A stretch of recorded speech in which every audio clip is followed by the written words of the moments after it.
아버지, 또 수연 씨 얘기라면 제발 그만하세요. 대체 왜 수연 씨를 그렇게 못마땅해 하시는 거예요? 진호야, 수연이는 내가 생각하는 그런 사람이 아니야. 너를 사랑하는 척하면서 뒤에서 무슨 짓을 꾸몄는지 너도 알아야만 한다. 그만 좀 하세요. 이 결혼이 싫으시면 싫다고 솔직히 말씀하세요. 왜 이런 식으로 사람을 의심하고 모욕하시는 거세요? 모욕이라니? 내가 수연이에게 얼마나 속고 있는지 알기나 해. 아버지가 뭘 아신다고 그러세요? 아버지가 반대하셔도 반드시 수연 씨랑 결혼할 겁니다. 그래, 좋다. 그럼 내가 이걸 듣고도 그 말을 할 수 있는지 한번 보자. 안녕하세요. 오늘은 노숙자로 특수분장까지 해가며 예비 며느리의 실체를 알아낸 김상수 씨의 사연을 준비했습니다. 과연 어떤 일이 있었길래 김상수 씨가 특수분장까지 하며 며느리의 실체를 알아내려고 한 걸까요? 그리고 예비 며느리의 숨겨진 실체란 과연 무엇일까요? 사연 시작 전 눌러주시는 좋아요는 저에게 정말 큰 힘이 됩니다. 귀찮으시더라도 지금 좋아요 한 번씩만 꼭 부탁드립니다. 그럼 지금부터 오늘의 사연 시작하겠습니다. 여러분, 안녕하세요. 저는 경남 함안의 작은 농촌 마을에서 태어난 올해 72세 김상수라고 합니다. 사방이 논밭으로 둘러싸인 시골 농촌에서 사남매 중 첫째로 가난한 집안의 맞이로 자랐습니다. 어릴 적부터 저희 집안 형편은 말 그대로 찢어지게 가난했습니다. 저녁이면 부엌에서 보리밥 냄새가 은은하게 풍기곤 했지만 반찬은 김치 한 종류와 젓갈 하나가 전부였습니다. 그나마도 어린 동생들에게 밥을 양보하곤 했었죠. 그때는 첫째로 태어난 게 죄라는 생각까지도 들곤 했어요. 무엇이든 더 먹겠다는 말을 한 번도 꺼내지 못한 기억이 생생하거든요. 그 시절 저는 공부가 참 좋았습니다. 작은 책상 앞에 앉아 책을 읽고 세상에 대해 알아가는 것이 유일한 즐거움이었지요. 하지만 제 마음 속에서 대학이라는 단어는 점점 더 멀어졌습니다. 학용품 하나를 사는 것도 부담스러워 하시는 부모님께 대학에 가겠다는 꿈을 꺼내놓는 건 사치였으니까요. 결국 학비라는 벽 앞에서 저는 꿈을 접어야만 했습니다. 대신 동생들만큼은 자신들이 하고 싶은 일을 할 수 있길 바랬어요. 가난 때문에 꿈을 접는 건 저 하나면 충분하다 생각했습니다. 첫째라서 그런 것이 당연하다고 믿었습니다. 하지만 70이 넘은 제 마음 속에는 여전히 꿈을 포기해야 했던 슬픔이 깊은 상처로 남아있는 게 사실입니다. 20살이 되던 해, 저는 무작정 서울로 올라갔습니다. 그때 서울은 제게 기회의 땅처럼 보였습니다. 돈을 벌어야 한다는 생각 하나로 아무런 준비도 없이 상경했습니다. 어쩌다 소개를 받아 들어간 곳이 고깃집이었습니다. 저는 숯불을 갈아주고 무거운 고기와 식자재를 나르는 일을 맡았습니다. 하루 종일 연기와 땀에 젖어 있던 젊은 시절 제 모습이 떠오릅니다. 하루는 길고 고됐습니다. 새벽에 시작한 일이 밤늦게야 끝났고 하루하루가 정말 버티기 힘들었지만 저는 절대 지각도 결석도 하지 않았습니다. 상수야, 정말 너처럼 성실한 사람은 없을 거야. 우리 아들도 너처럼만 성실하다면 더 바랄 게 없을 텐데. 주인 아주머니는 가끔 이렇게 말하며 제 등을 두드려 주셨지만 그런 말로 위로받기엔 제 삶은 너무 팍팍했습니다. 집에 돌아오면 온몸이 녹초가 되어 바닥에 쓰러지듯 눕곤 했습니다. 하지만 저는 여전히 포기할 수 없었습니다. 월급이 들어오면 동생들 학비에 보태주고 남은 돈을 어떻게든 조금씩이라도 모아서 내 삶을 바꾸고야 말겠다고 다짐을 했습니다. 10년 가까운 세월 동안 저는 그곳에서 일했습니다. 가끔은 참 서러웠습니다. 연기 냄새가 몸에 뵐 때마다, 매일같이 불 속에 손을 넣을 때마다 내가 이걸 왜 하고 있나? 친구들은 대학에 들어가서 여자친구들과 즐겁게 지내고 있을 텐데. 하는 생각이 들기도 했습니다. 하지만 동시에 저는 이곳에서 배우는 게 참 많다고 느꼈습니다. 고기를 어떻게 굽고 손님들에게 어떻게 대해야 하는지, 매 순간 저는 가게 운영에 관한 모든 걸 열심히 배웠습니다. 누군가는 단순한 노동이라고 생각했겠지만, 저는 그 일을 통해 제 삶의 뿌리를 다지고 있었습니다. 그렇게 묵묵히 버틴 끝에 마침내 저는 제 가게를 열게 되었습니다. 서울의 외진 골목에 단 3-4평 남짓한 허름한 가게였습니다.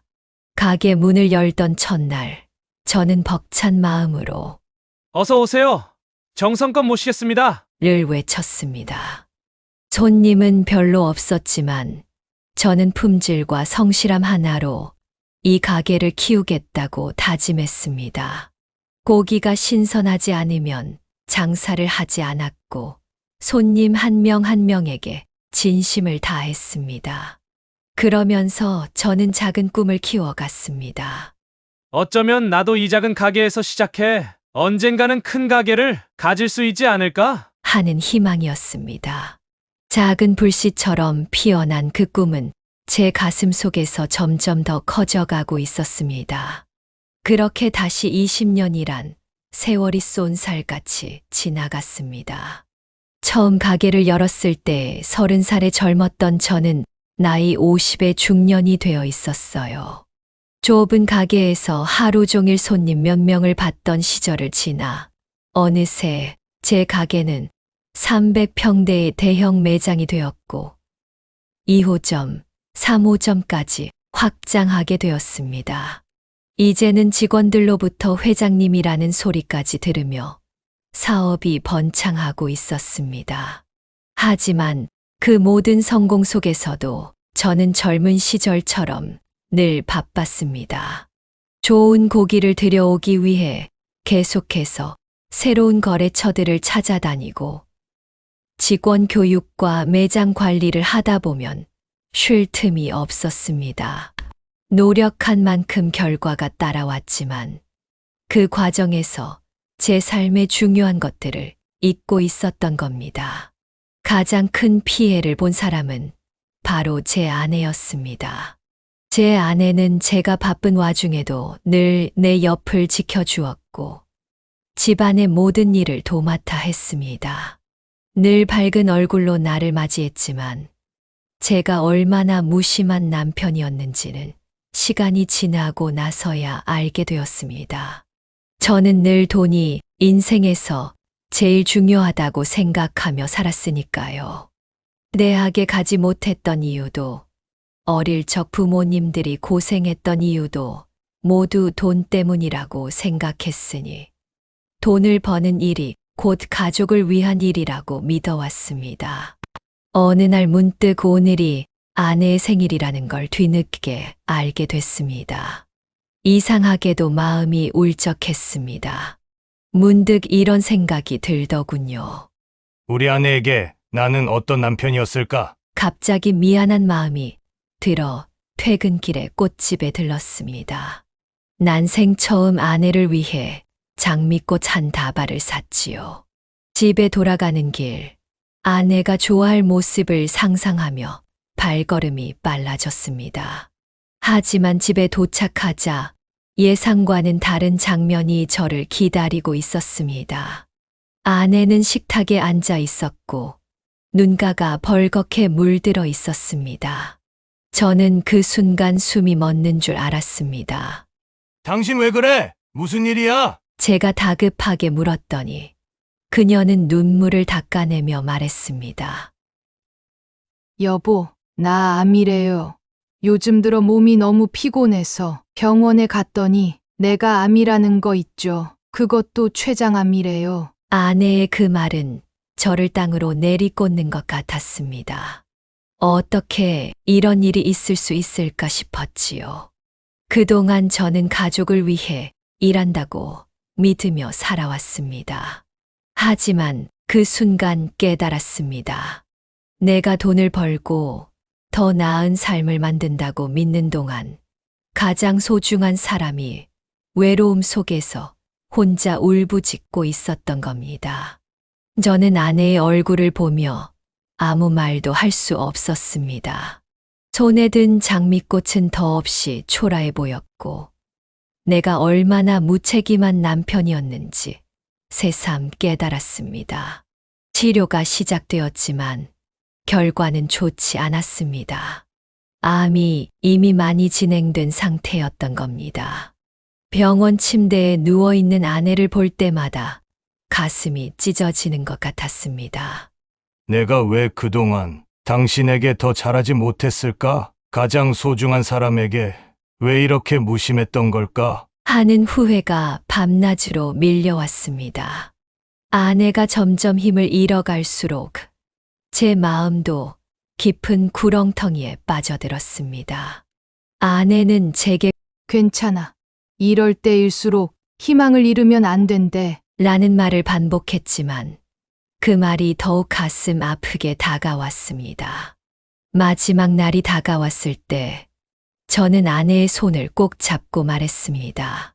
미안해, 여보. 정말 미안해. 당신이 이렇게 아픈데 난 몰랐어. 당신이 얼마나 외로웠을지, 내가 얼마나 무심했는지 정말 미안해. 우리 아내는 힘겹게 웃으며 대답했습니다. 괜찮아요. 당신 덕분에 우리 가족 잘 살았잖아요. 당신이 얼마나 힘들게 노력해왔는지 잘 알아요. 그걸로 됐어요. 그 말을 들으며 저는 도저히 눈물을 참을 수 없었습니다. 마지막 순간까지 오히려 저를 위로하고 있었습니다. 그날 이후로 저는 모든 것이 허무해졌습니다. 제가 이룬 성공과 물질적인 풍요는 더 이상 아무런 의미도 없었습니다. 아내 없이 남겨진 집은 텅 비어 있었고 일터에서도 마음을 잡을 수 없었습니다. 밤마다 잠들지 못하고 아내의 웃음소리가 들리는 듯한 환청을 듣곤 했습니다. 내가 진정으로 지켜야 할 것을 잃었다는 사실이 저를 짓눌렀습니다. 아내를 떠나보내고 나서야 저는 비로소 지난날의 제 자신을 돌아보게 되었습니다. 가족을 위해 산다고 했지만 정작 그 가족들에게 나는 어떤 사람이었을까요? 아내에게도 아들 진호에게도 따뜻한 남편과 아버지가 되지 못했던 제 모습이 떠올랐습니다. 저는 사랑을 주기보다 책임과 기대라는 이름으로 너무 많은 것을 강요하며 살아왔던 게 아닐까 싶었습니다. 특히 아들 진호에게는 제 부족했던 어린 시절을 보상받으려는 마음으로 너무 큰 짐을 지은 것 같아 미안함이 밀려왔습니다. 저는 늘 어린 시절을 떠올리며 항상 가슴 한구석에 깊은 한을 품고 살아왔습니다. 가난 때문에 대학에 가지 못했던 것이 평생 저를 따라다니는 그늘처럼 느껴졌습니다. 그래서 내 아들 진호에게만큼은 같은 아픔을 물려주지 않겠다고 결심했지요. 나는 진호가 하고 싶은 건 무엇이든지 다 할 수 있도록 해주고 싶었습니다. 좋은 학교, 좋은 환경, 필요한 모든 것을 다 마련해 줬습니다. 하지만 돌아보면 저는 진호에게 너무 많은 것을 강요했던 것 같습니다. 아들이 어릴 때부터 저는 유독 공부에 집착했습니다. 아빠는 가난해서 대학에 못 갔는데 너는 아빠가 모든 걸 지원해 주는데 왜 공부에 집중을 못하니? 학원 보내주고 과외시켜주는 걸 감사하게 생각해야 돼. 이런 말을 입버릇처럼 했습니다. 진호가 조금이라도 성적이 떨어지면 저는 큰 실망감에 눈앞이 캄캄해졌습니다. 그런 날이면 진호를 크게 야단치기도 했습니다. 왜 더 열심히 하지 않는 거야? 라고 소리를 질렀던 그날들. 지금 와서 생각하면 그게 얼마나 독이 되었을지 뒤늦게 깨달았습니다. 진호는 대학을 졸업하고 결국 원했던 대기업에 취직했습니다. 사람들 앞에서 진호를 자랑할 때마다 나는 뿌듯했지만 한편으로는 미안한 마음이 들었습니다. 진호는 친구들과 어울리며 놀지도 못했고 연애라는 것도 해본 적이 없었습니다. 진호의 삶이 나로 인해 얼마나 외롭고 삭막했을지 뒤늦게서야 깨닫게 되었지요. 저는 가끔 조심스레 물었습니다. 진호야, 좋은 사람 만나고 있다는 소식은 아직 없는 거니? 진호는 늘 바쁘다며 대답을 피하곤 했습니다. 그런 진호가 어느 날 저에게 연애 중이라는 이야기를 꺼냈을 때 내 가슴은 설렘과 걱정으로 뒤섞였습니다. 결혼까지 생각하고 있어요. 라고 말하는 진호의 표정을 보니 얼마나 진지한지 알 수 있었습니다. 하지만 첫 연애를 시작한 지 2달 만에 벌써 결혼 얘기라니. 저는 연애 경험이 없는 진호가 너무 결혼을 성급하게 결정한다는 생각에 걱정이 앞서기 시작했습니다.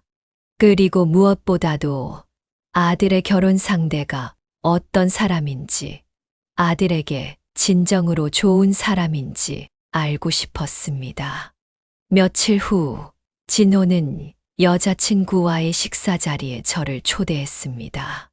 그녀의 이름은 김수연, 강남의 명품 매장에서 일한다고 했습니다.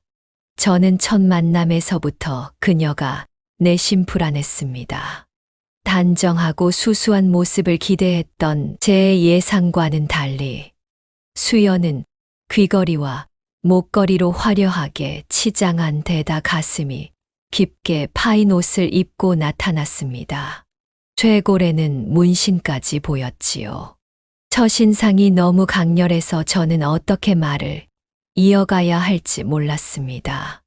그날 저녁 진호에게 수연이를 먼저 돌려보내고 아빠랑 단둘이 이야기를 좀 나누자고 했습니다. 단둘이 조용한 카페에 앉아 아들과 마음을 터놓고 대화를 나누었습니다. 진호야, 수연 씨가 어떤 사람인지는 내가 더 잘 알겠지만 오늘 아빠는 조금 놀랐다. 저는 조심스럽게 말을 꺼냈습니다. 진호는 제 말을 듣고는 있는 건지 아무런 대답도 없었습니다. 잠시 머뭇거리던 저는 조금 더 구체적으로 이야기를 이어갔습니다. 가슴이 다 파인 옷을 입고 왔는데 쇄골에 문신까지 보이더구나. 물론 요즘 젊은 사람들 사이에선 문신이 흔하다곤 하지만 아빠가 볼 때는 조금 그래. 그러자 진호는 표정이 굳어지며 답했습니다.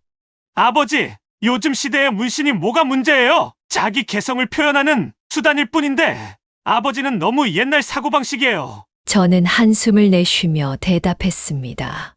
그래, 시대가 변했다는 건 아빠도 안다. 하지만 내 여자친구가 남자친구의 부모인 아빠를 처음 만나는 자리잖아. 조금이라도 신경을 썼다면 옷차림도 단정히 입고 나오고 문신도 얼마든지 가리고 나올 수 있었잖아. 진호는 화를 참지 못하고 목소리를 높였습니다.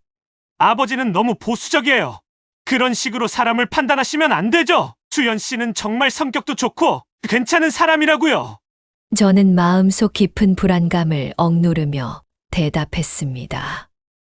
진호야, 아빠는 평생 장사를 하며 사람 상대하는 일을 해왔던 사람이야. 사람 보는 눈만큼은 꽤 정확하단다. 오늘은 이상하게도 불안한 느낌이 들었어. 결혼은 내 인생이 달린 중요한 일인데 조금 더 신중할 필요가 있지 않을까? 이런 말씀 하실 줄 알았으면 오늘 같은 자리를 마련하는 게 아니었어요. 제가 아빠한테 이런 소리 들으려고 수연 씨를 부른 줄 아세요. 진호는 목소리를 높이더니 자리를 박차고 나갔습니다. 저는 남겨진 자리에서 한참을 앉아 있었습니다. 내가 너무 옛날 사람처럼 굴었나? 하는 후회도 들었지만 한편으로는 제 걱정이 괜한 걱정이 아닐 수도 있다는 생각이 본능적으로 들었습니다. 진호 말대로 수연이가 정말 괜찮은 사람인데 제가 괜한 오해를 하고 있는 건지 아니면 불길한 제 느낌이 맞는지 확인을 해봐야겠다 싶었어요. 어떻게 하면 김수연의 진짜 모습을 볼 수 있을까 고민을 한 끝에 저는 방송국 특수분장팀에 도움을 요청했습니다.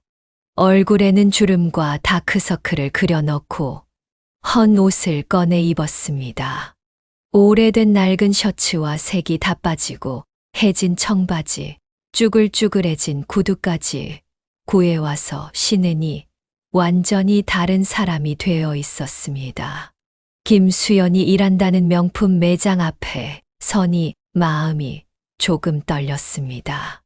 고급스럽고 화려한 외관, 반짝이는 유리창, 값비싼 물건들이 저를 위축시키는 것 같았습니다. 물질적인 성공과 풍요를 거둔 이후에도 저는 단 한 번도 명품을 사본 적이 없었거든요. 매장 문을 열고 들어서니 안에는 세련되게 차려입은 사람들이 진열된 상품을 구경하고 있었습니다. 매장 안은 고요했지만 은은한 음악과 향기로운 냄새가 저를 더욱 작아지게 만들었습니다. 그 순간 멀리서 김수연의 모습이 눈에 들어왔습니다. 반짝이는 액세서리와 세련된 옷차림, 그리고 화려한 메이크업까지. 그녀는 다른 손님에게 환하게 웃으며 상품을 설명하고 있었습니다.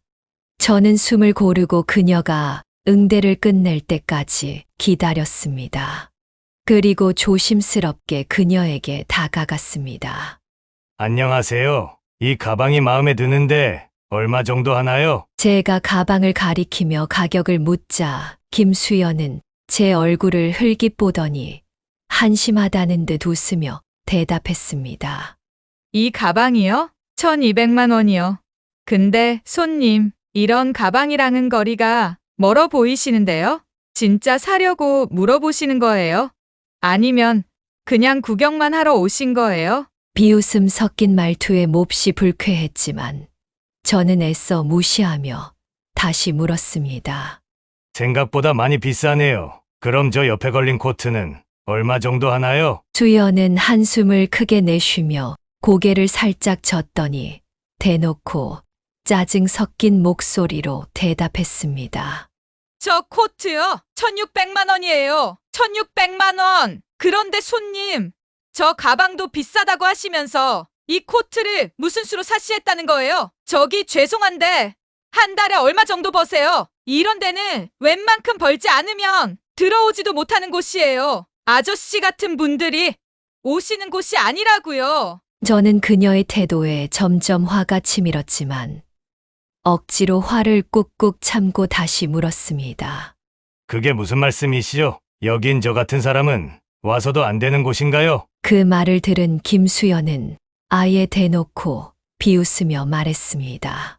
솔직히 말씀드릴게요. 여긴 고급 하이엔드 매장이에요. 손님처럼 입고 다니시는 분들한테 여기가 어울린다고 생각하세요? 그냥 근처 마트나 할인 매장으로 가세요. 사람의 겉모습만 보고 사람을 무시하는 김수연의 말에 참으려 했던 분노가 결국 폭발하고 말았습니다. 이봐요. 어떻게 처음 보는 사람을 이렇게 함부로 대할 수 있습니까? 제가 이렇게 허름하게 입고 왔다고 사람을 대놓고 무시하는 겁니까? 나도 이런 거 살 능력이 충분히 되는 사람이에요. 제 목소리가 커지자 주변에 있던 손님들이 우리 쪽을 쳐다봤지만 김수연은 전혀 위축되지 않고 오히려 더 비웃으며 대꾸했습니다. 진짜요? 하하하. 그럼 제가 착각했네요. 근데요, 손님, 그런 능력이 있는 분이 이런 꼴로 오셨겠어요? 제가 여기 일하면서 별 사람을 다 봤는데 이런 차림으로 와서 나 얼마든지 살 수 있다고 우기는 분은 처음이네요. 정말 재밌으시다. 김수연의 뻔뻔함과 조롱에 제 속은 들끓고 있었습니다. 그런데 그 순간 김수연이 경호원에게 손짓을 하며 소리를 치기 시작했습니다. 이 손님이 저한테 욕하시고 소리를 지르고 있어요. 매장 분위기 망치기 전에 빨리 내보내주세요. 잠시 후 경호원이 다가와서 냉정한 얼굴로 말했습니다. 손님, 죄송하지만 직원분에게 욕설을 하시면서 매장 운영에 방해를 주시면 안 됩니다. 저희가 입구까지 안내하겠습니다. 저는 너무 어이가 없었습니다. 제가 욕설을 했다고요? 제가 언제 욕설을 했습니까? 이 직원이 처음부터 저를 무시하고 하대했어요. 본인이 한 말들은 쏙 빼놓고 거짓말을 하는 거라고요. 그러나 김수연은 여전히 뻔뻔하게 웃으며 말을 덧붙였습니다. 제가 언제 거짓말을 했어요? 처음부터 저를 보자마자 욕부터 하셨잖아요. 잘 생각해 보세요. 아저씨 때문에 스트레스 받고 싶지 않아요. 그녀의 뻔뻔한 거짓말에 저는 더 이상 말을 잇지 못했습니다. 경호원이 제 팔을 붙잡고 매장 밖으로 데려가며 냉랭하게 말했습니다. 손님, 규정상 이런 상황에서는 저희도 어쩔 수 없습니다. 협조 부탁드리겠습니다. 매장 문 밖으로 쫓겨나면서도 마지막으로 외쳤습니다. 당신 진짜 인생 그렇게 사는 거 아니에요. 부끄럽지도 않아요. 그러나 김수연은 여전히 조롱 섞인 웃음을 지으며 경호원을 향해 작게 속삭였습니다. 자기 위치도 모르고 날뛰고 있네요. 어서 내보내세요. 김수연의 마지막 말은 비수처럼 제 가슴에 꽂혔습니다. 매장 밖에 선 저는 굴욕과 분노, 그리고 서러움에 치밀어 오르는 눈물을 억누를 수 없었습니다. 마치 제 자존심을 넘어 제 존재 자체를 모욕하는 것 같았습니다. 저는 당장이라도 아들 진호에게 연락해 김수연의 본 모습을 폭로하고 싶었습니다. 그녀가 어떤 사람인지 진호가 알게 된다면 이 결혼은 막을 수 있을 거라는 생각이 들었죠. 하지만 조금 더 김수연의 숨겨진 실체를 더 명확히, 낱낱이 파헤치고 싶었습니다.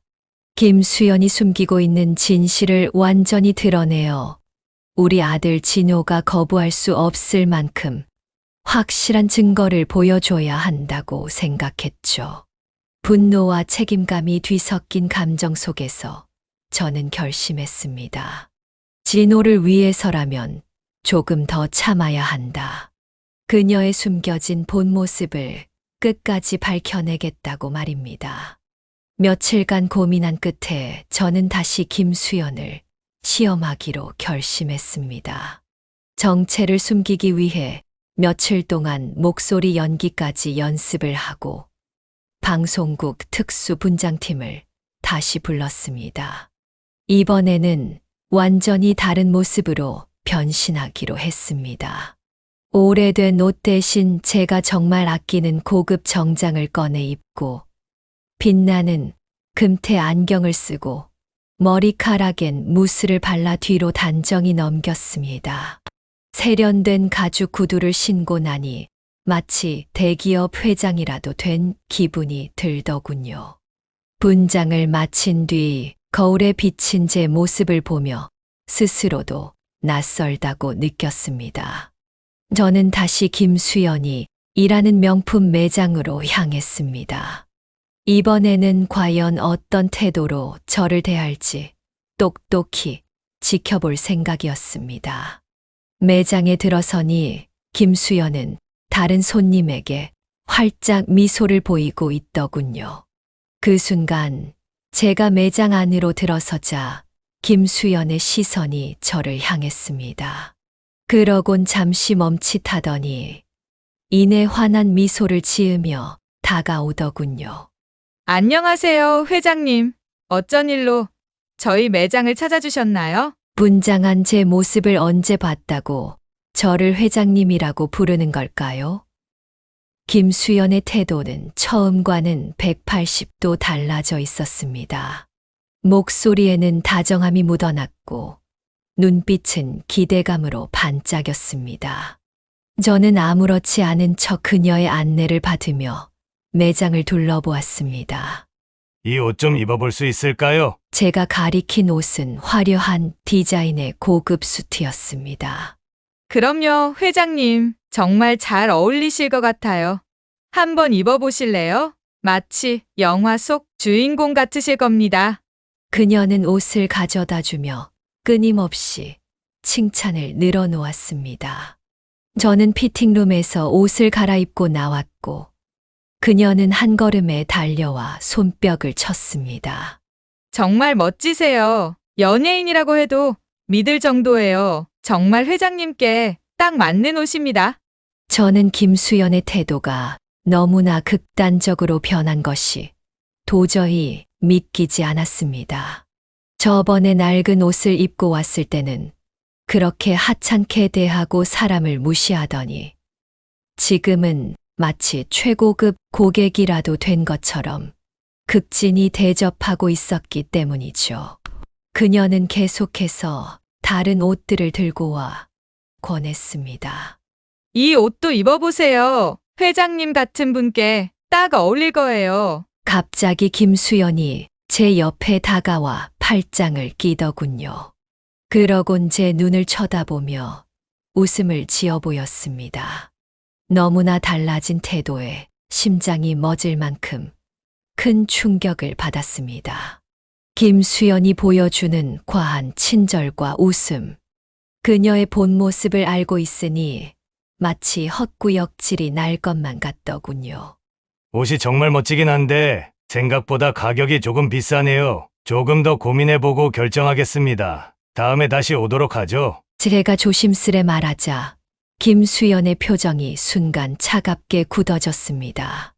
부자이신 줄 알았는데 아니신가 봐요. 이 정도 가격이면 시원하게 구매하실 줄 알았더니 김수연은 웃음을 거두고 어딘가 비꼬는 듯한 말투로 대답했습니다. 지금까지 옷 구매하시는 줄 알고 열심히 도와드렸는데 결국 안 사실 거면 제 시간만 낭비한 거잖아요. 그러지 말고 한 개라도 구매해 주세요. 저는 김수연의 어이없는 대답을 듣고 저도 모르게 한숨이 터져 나왔습니다.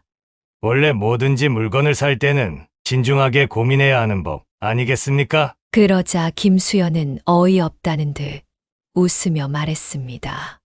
회장님 혹시 돈이 부족하신 건 아니시죠?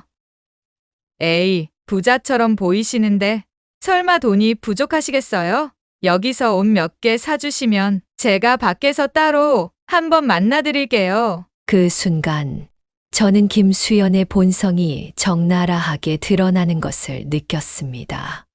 겉모습으로 사람을 평가하고 돈이 사람의 가치를 결정한다고 믿는 그녀의 태도를 계속 지켜보고 있기가 너무 힘들었습니다. 오늘은 이만 여기까지 하겠습니다. 수고 많으셨습니다. 다음에 다시 오도록 하죠. 매장 문을 나서며 저는 깊은 분노를 느꼈습니다. 첫 번째 매장 방문에서 제가 느꼈던 불안감이 정확했음을 느꼈고, 두 번째 매장 방문에서는 그 불안감이 확신으로 바뀌었음을 깨달았습니다.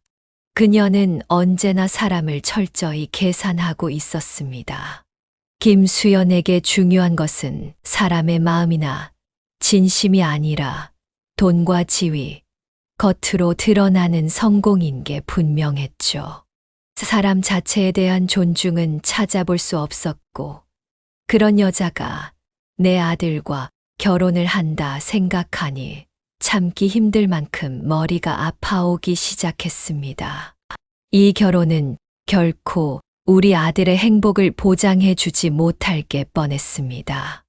우리 진호에게 이 모든 사실을 어떻게 이야기해야 할지 고민이 깊어졌지만 아버지로서 해야 할 일을 미룰 수는 없었습니다.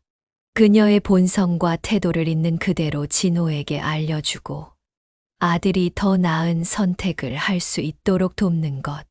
그것이 지금 제게 남겨진 유일한 책임이라고 생각했습니다.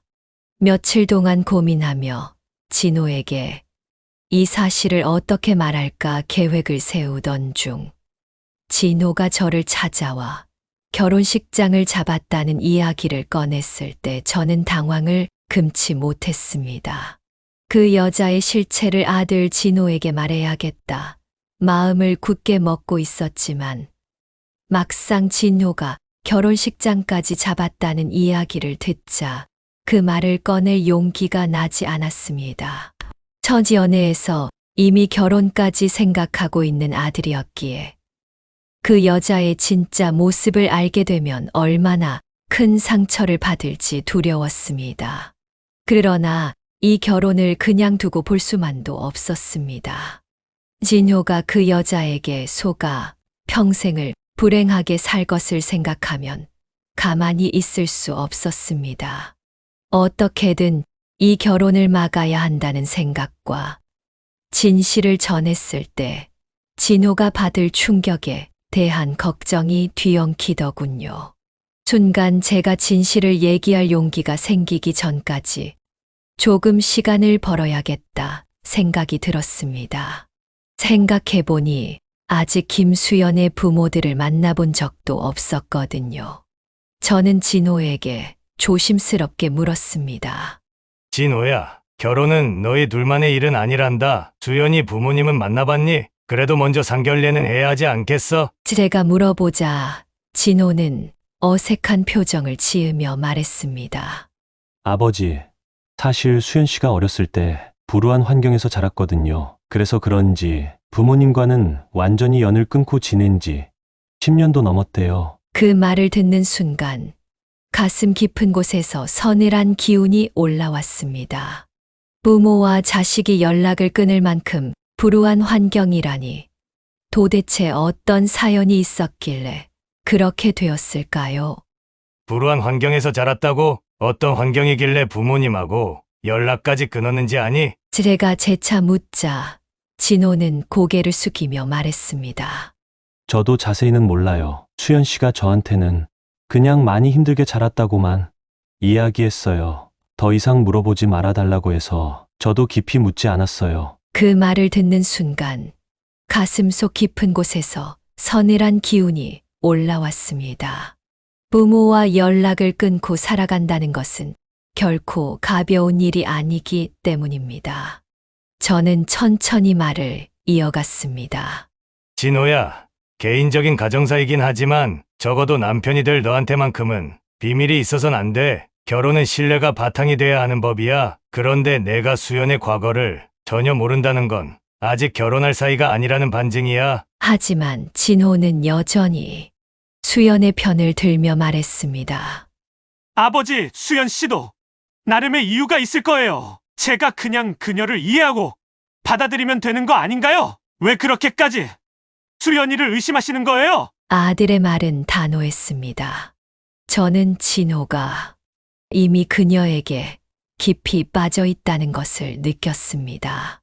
지금 아들에게 진실을 말해봤자 소용없겠구나. 증거를 좀 더 확실히 모아서 진호 눈앞에 모든 진실을 한 번에 보여줘야겠어. 저는 속으로 다짐하며 아들 진호의 마음을 돌릴 수 있는 좀 더 확실한 증거를 찾기로 결심했습니다. 저는 오랜 단골이기도 하고 백화점에 VIP로 등록되어 있는 혜숙 씨에게 도움을 요청하기로 했습니다. 혜숙 씨라면 분명 김수연의 직장 내 평판이나 동료들 사이의 이야기를 알아볼 수 있을 것 같았습니다. 예숙 씨, 제가 좀 부탁드릴 게 있습니다. 백화점 명품관에서 일하는 김수연이라는 직원에 대해 알아봐 주실 수 있을까요? 제가 신중히 이야기를 꺼내자 혜숙 씨는 의아한 표정을 지었지만 아들을 위한 일이라고 하니 흔쾌히 도와주겠다고 했습니다.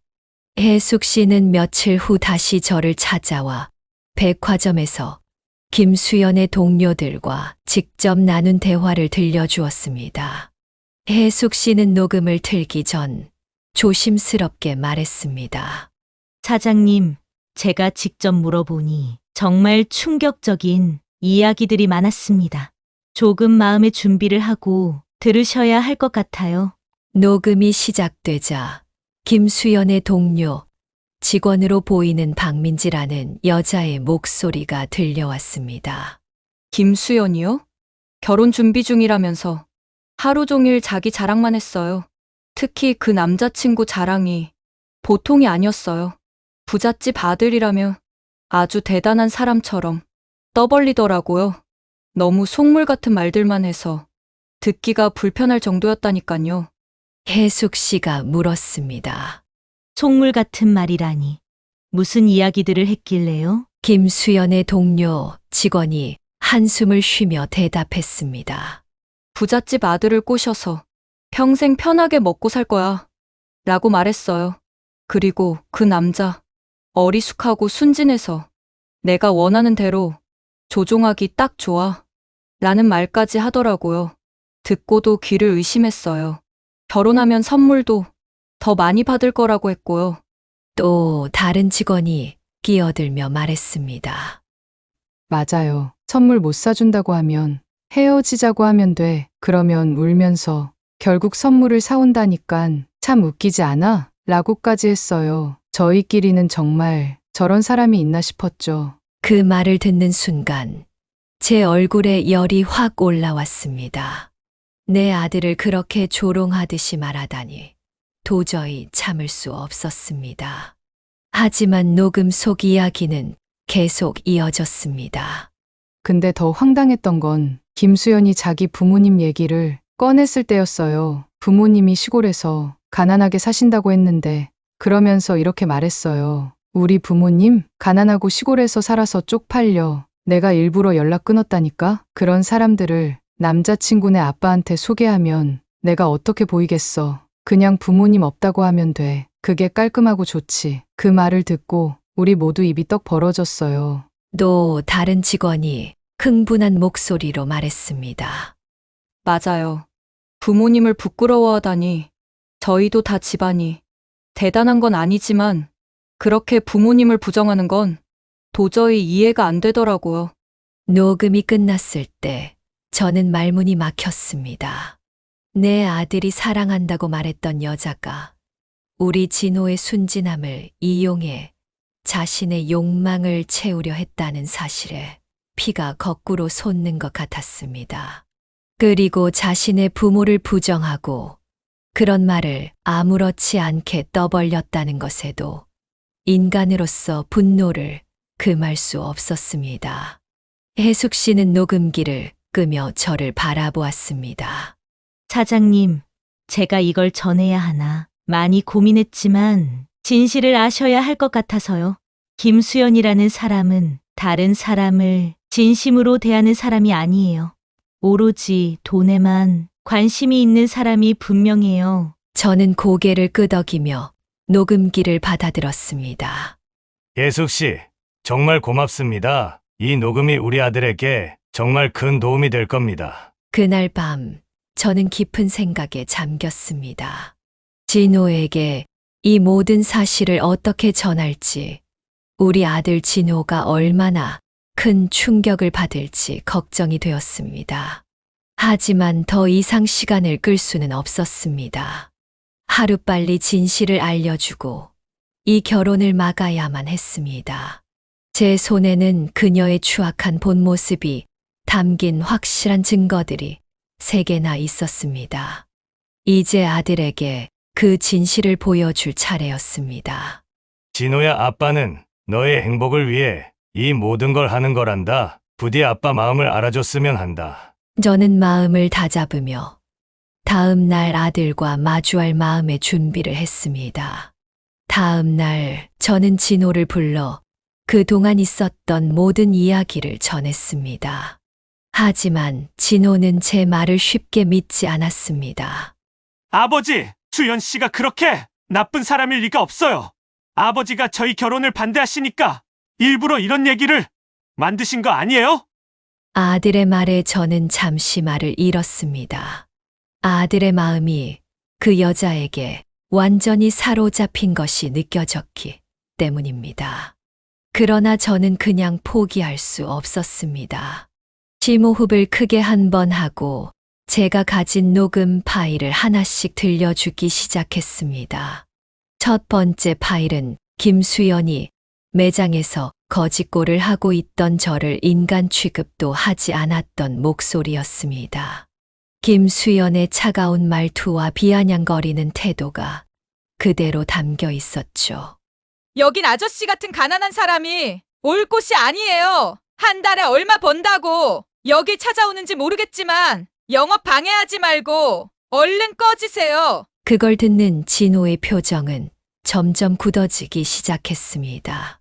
두 번째 파일은 제가 대기업 회장처럼 말끔히 꾸미고 갔을 때 김수연이 과도하게 친절을 베풀며 저를 설득하던 내용이었습니다. 여기서 몇 개만 사주시면 제가 밖에서 따로 만나드릴게요. 서로 좋잖아요? 마지막으로 혜숙 씨가 김수연의 동료 직원들과 나눈 대화 녹음이 이어졌습니다. 참 순진해서 갖고 놀기 좋다니깐 결혼 생활 조금 하다 이혼하고 재산 분할해서 가져오면 평생 놀고 먹을 수 있어. 라고 똑똑히 말했어요. 김수연이 아들을 조종하듯 대하며 부모님과의 연을 끊었다는 말을 하는 장면에서 진호는 손을 떨기 시작했습니다. 이게 정말 수연 씨가 한 말이에요? 진호의 목소리는 떨리고 있었습니다. 충격과 실망을 감추지 못하고 있었습니다. 진호야, 아빠가 왜 이 결혼을 반대하는지 이제 알겠니? 그 여자는 널 사랑하고 있지 않아. 그저 내 순진함을 이용해서 자신의 욕망을 채우려는 사람일 뿐이야. 오로지 우리 집 재산만 노리고 있어. 진호는 한동안 말없이 고개를 숙인 채 손으로 얼굴을 가리고 있었습니다. 그리고 한참 후 고개를 들고 말했습니다. 아버지, 일단 녹음 파일을 들어보니 아버지 말씀이 다 사실인 건 맞는 것 같아요. 근데 지금은 제가 너무 충격이 커서요. 저 잠시 며칠 동안 혼자 바람 쐬러 여행이라도 다녀올게요. 도저히 지금은 제정신으로 지낼 수 없을 것 같아요. 진호의 눈은 멍하니 바닥을 응시하고 있었고 표정에는 충격과 배신감이 가득했습니다. 그 모습을 지켜보는 저는 가슴이 미어지는 것만 같았습니다. 잘못된 결혼을 막은 것은 다행이었지만 아들이 받았을 상처는 이루 말할 수 없을 만큼 컸을 테니까요. 아들이 믿었던 첫사랑이 배신으로 드러났을 때 느낄 절망감은 얼마나 컸을까요? 저는 속으로 수없이 다짐했습니다. 진호야, 아버지가 더 일찍 너를 지키지 못해서 미안하다. 하지만 언젠가는 내가 이 고통을 통해 더 강해질 거라 믿는다. 그날 이후로 진호는 큰 충격에 벗어나오지 못하는 듯 말수가 급격히 줄었고 활기찬 모습도 전혀 찾아볼 수 없었습니다. 얼굴은 어둡게만 가라앉았고 저와의 대화도 피하는 듯 했습니다. 식사 자리에서도 몇 마디 건네면 고개만 끄덕이고는 방으로 들어가 버리기 일쑤였습니다. 저는 아들의 마음을 헤아리려 노력했지만 무슨 말을 해도 아들에게 위로가 되지 못할 것 같아 쉽게 말을 꺼낼 수 없었습니다. 그저 옆에서 묵묵히 기다려주는 수밖에 없었습니다. 그렇게 몇 달이 지나도록 진호의 상태는 크게 나아지지 않았습니다. 내심 걱정이 쌓여갈 무렵 어느 날 진호가 뜻밖의 이야기를 꺼냈습니다. 아버지, 저 사랑하는 사람이 생겼어요. 그 말에 저는 잠시 멍해졌습니다. 새로운 사람을 만난다는 소식이 반가웠지만 동시에 걱정이 앞섰습니다. 또다시 잘못된 선택을 하지는 않을까? 이번에도 나쁜 여자를 만나 상처를 받게 되는 건 아닐까? 걱정이 밀려왔습니다. 하지만 진호는 전보다 훨씬 신중하고 차분한 모습으로 저를 안심시키려 노력했고, 이번엔 정말 좋은 사람을 만난 것 같다며 지켜봐 달라고 하더군요. 몇 달 후, 저는 진호와 함께 윤지를 만나게 됐습니다. 작은 동네 카페에서 윤지를 처음 본 순간 마음속 깊이 안도감이 밀려왔습니다. 소박한 옷차림에 밝고 단정한 인상을 가진 사람이었습니다. 조심스럽게 인사를 건네는 눈빛에는 진심이 담겨 있었습니다. 대화를 나누며 저는 점점 윤지가 우리 아들을 대하는 진솔한 마음을 느낄 수 있었습니다. 저희 결혼할 때 진호 오빠가 집을 해온다고 했는데 제가 절대 그럴 필요 없다고 얘기했어요. 저희 힘으로 작은 집에서 시작해서 조금씩 늘려가면 된다고 생각하거든요. 아버님께서 저희 안 도와주셔도 충분히 저희 힘으로 행복하게 살 수 있어요. 윤지의 말에 가슴이 뭉클했습니다. 돈을 넘어 상대방을 존중하려는 태도, 그리고 자신의 책임을 다하려는 마음이 느껴졌기 때문입니다.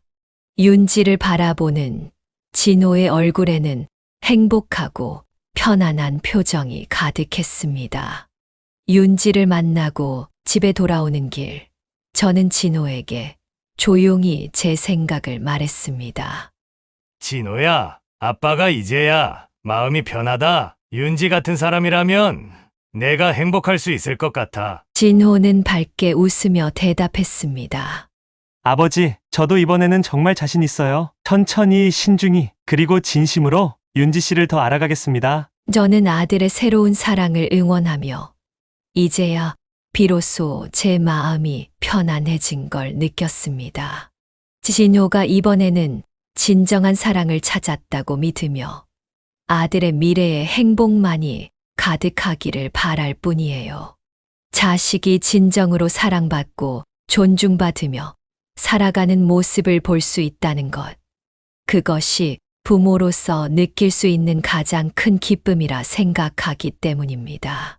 제가 이 이야기를 꺼내기까지 참 많은 고민이 있었습니다.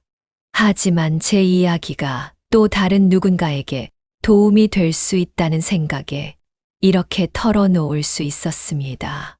부모란 자식의 행복을 위해 때로는 힘든 선택을 해야 하고 진실을 말해줘야 할 책임이 있습니다. 우리 자식의 가슴 아픈 경험을 통해 저 역시 큰 교훈을 얻었습니다. 사랑이란 겉모습이나 달콤한 말로만 이루어지는 게 아니라 진정으로 서로를 존중하고 아껴주는 마음에서 시작된다는 것을요. 여러분들도 사랑하는 가족이나 친구가 잘못된 길로 들어설 때, 혹은 나쁜 사람에게 휘둘릴 때, 때로는 용기를 내어 진실을 알리고 그들의 삶을 올바르게 이끌어 주셨으면 합니다. 그리고 부디 여러분의 가족과 사랑하는 사람들 모두 진실되고 아름다운 관계 속에서 행복하시길 진심으로 기원합니다. 지금까지 김상수 씨의 이야기를 들어주셔서 감사합니다. 김상수 씨가 아들 진호 씨의 잘못된 결혼을 막을 수 있어서 천만다행이라고 생각하시는 분들, 그리고 아들 진호 씨가 새로운 사랑을 꽃 피울 수 있길 바라는 분들 모두 댓글로 김상수 씨와 진호 씨에게 응원의 한마디, 격려의 한마디 남겨주실 수 있으실까요? 아니면 이 사연을 들은 여러분들의 생각과 의견, 어떤 것이라도 좋습니다. 마지막으로 아직 구독과 좋아요 안 누르신 분들이 있다면 꼭 한번 눌러주시길 부탁드리며 저는 더 재밌고 흥미진진한 다음 영상으로 여러분을 찾아뵙겠습니다. 감사합니다.